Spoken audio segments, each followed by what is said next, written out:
हमारी पार्टी का अपने सहयोगी दल भाजपा के प्रदेश नेतृत्व से मांग है कि इस पद पर पिछड़े वर्ग या अनुसूचित जाति से आने वाले किसी व्यक्ति को बैठाया जाए। हमारी पार्टी का, हमारे नेता का और हमारी पूरी पार्टी का जो मत होता है उसे हम लोग स्पष्ट रूप से सामने रखते हैं। इसमें किसी से अगर कोई भिन्न राय है तो उसे मतभेद के रूप में नहीं देखा जाना चाहिए। हमारी पार्टी कभी भी बार्गेनिंग की राजनीति नहीं करती है, लेकिन अगर हम जिस वंचित वर्ग का प्रतिनिधित्व करते हैं उसके साथ किसी भी प्रकार का अगर अन्याय होगा तो हम उसका हमेशा डटकर विरोध करेंगे।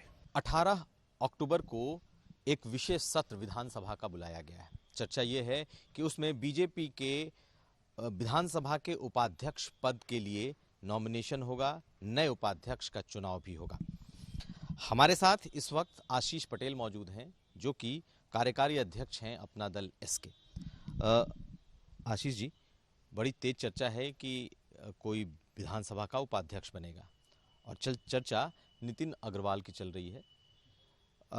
आपकी पार्टी क्या सोचती है कि इस पद के लिए किसे चाहते हैं?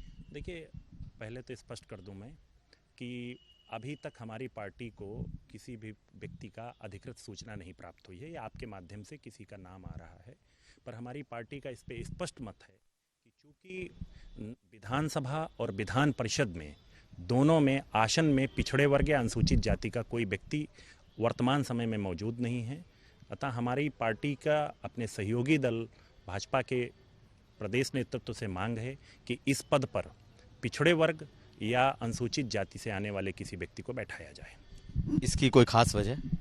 चूँकि हम 2014 से लेके 2017, 2019 पिछड़े वर्ग और अनुसूचित जाति से आने वाले वर्ग ने पूर्ण बहुमत की सरकार बनाने में बड़ा महत्वपूर्ण भूमिका अदा की है।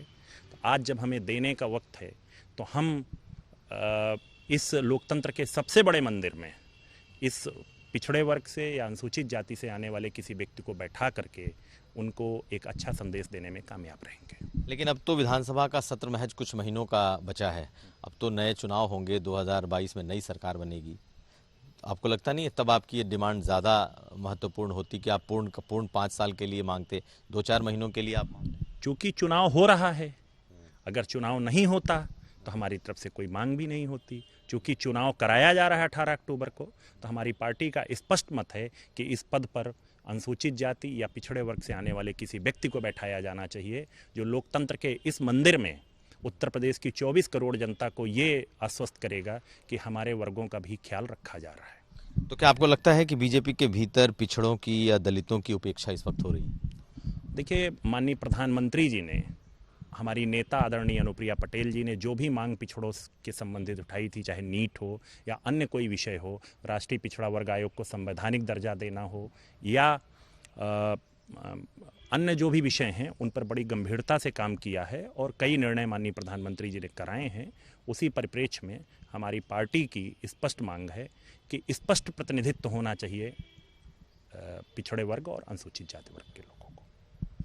पिछले कुछ दिनों से अपना दल की कई मांगे हैं जो कि निकल करके सामने आ रही हैं। हम लोगों ने लखीमपुर में भी देखा, आपकी पार्टी की राय थोड़ी अलग रही। आपको लगता है कि बीजेपी से सब कुछ आपकी पार्टी का ठीक ठाक नहीं है, ऐसा है?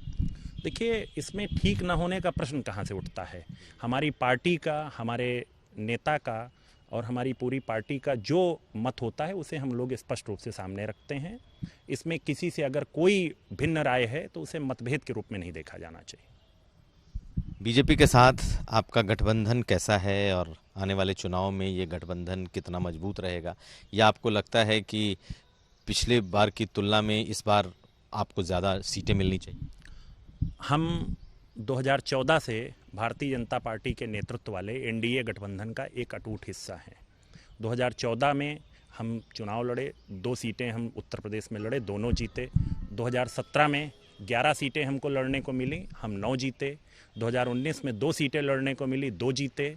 और बिल्कुल अस्थाई और बिना बार्गेनिंग वाले हम लोग एक सहयोगी दल हैं भारतीय जनता पार्टी के। हमारी पार्टी कभी भी बार्गेनिंग की राजनीति नहीं करती है, लेकिन अगर हम जिस वंचित वर्ग का प्रतिनिधित्व करते हैं उसके साथ किसी भी प्रकार का अगर अन्याय होगा तो हम उसका हमेशा डटकर विरोध करेंगे।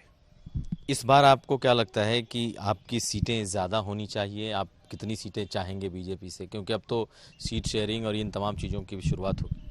देखिए, अभी सीट शेयरिंग पे कोई विषय नहीं आया है, लेकिन अगर भविष्य में सीट शेयरिंग पे बातचीत होती तो निश्चित तौर पे हमारी नेता की लोकप्रियता बढ़ी है और उन्होंने जितनी मजबूती के साथ वंचित वर्ग के अधिकारों की लड़ाई लड़ी है सड़क से लेकर सदन तक, तो मैं इस बात पे आप भी सहमत होंगे कि हमारी नेता की लोकप्रियता बढ़ी है।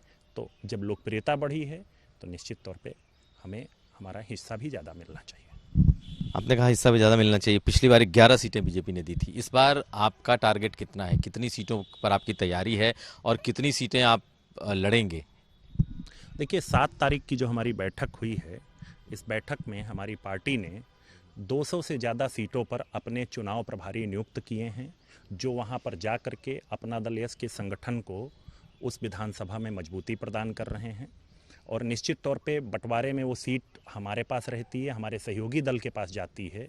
हाँ, जो भी वहाँ से चुनाव लड़ेगा हमारे संगठन पूरी मजबूती के साथ उनके साथ खड़ा रहेगा और उनको जिताने का काम करेगा। 200 सीटों पर आपने प्रभारी की बात की, यानी कि 200 सीटों पर आपने तैयारी की भी बात की, लेकिन 11 सीटों से बढ़कर आप कितनी सीटों तक जाएंगे जो आपको लगता है कि कम से कम इतनी सीटें आपको मिलनी चाहिए? देखिए, नंबर ऑफ सीट्स पे अभी कोई बातचीत नहीं हुई है, समय आने पर वो आपको बता दिया जाएगा। लेकिन अपने दर्शकों के लिए अगर हम जानना चाहें कि दुगना, तिगुना, 4 गुना, कुछ तो आपके दिमाग में चल रहा होगा कि 11 सीट बीजेपी ने दी, लोकप्रियता आपके नेता की बढ़ी, आप लगातार एक कमिटेड सहयोगी की तरह अटूट बने रहे, तो कुछ तो चल रहा होगा। कितनी सीटें चाहिए आपको, आपके कार्यकर्ताओं के लिए भी चाहिए? निश्चित तौर पे हमारी पार्टी जिन सीटों पर मजबूती के साथ खड़ी है उनकी दावा किया जाएगा और निश्चित तौर पर वो सीटें 11 तो नहीं ही होंगी, 11 से ज़्यादा ही? निश्चित तौर पे। तो आपको लगता है इसको लेकर के बीजेपी से कहीं ना कहीं मनमुटाव भी बढ़ सकता है? नहीं, नंबर ऑफ सीट्स, फिर मैंने कहा 2014 से लेकर के 2019 तक नंबर ऑफ सीट्स पर हमारी कोई भी अपने सहयोगी दल से कभी भी कोई विवाद नहीं रहा है, लेकिन चूंकि हमारे नेता की लोकप्रियता बढ़ी है और पिछड़े वर्ग के विषयों को जितनी मजबूती के साथ वो उठाती रही हैं, उससे उनकी लोकप्रियता ज़मीन पर जाकर के अपने आप स्पष्ट परिलक्षित होती है। मेरा ये मानना है कि हम जितनी सीटें हमको पिछली बार लड़ने को मिली उससे कहीं ज़्यादा हमें लड़ने को इस बार मिलनी चाहिए। तो ये थे हमारे साथ आशीष पटेल।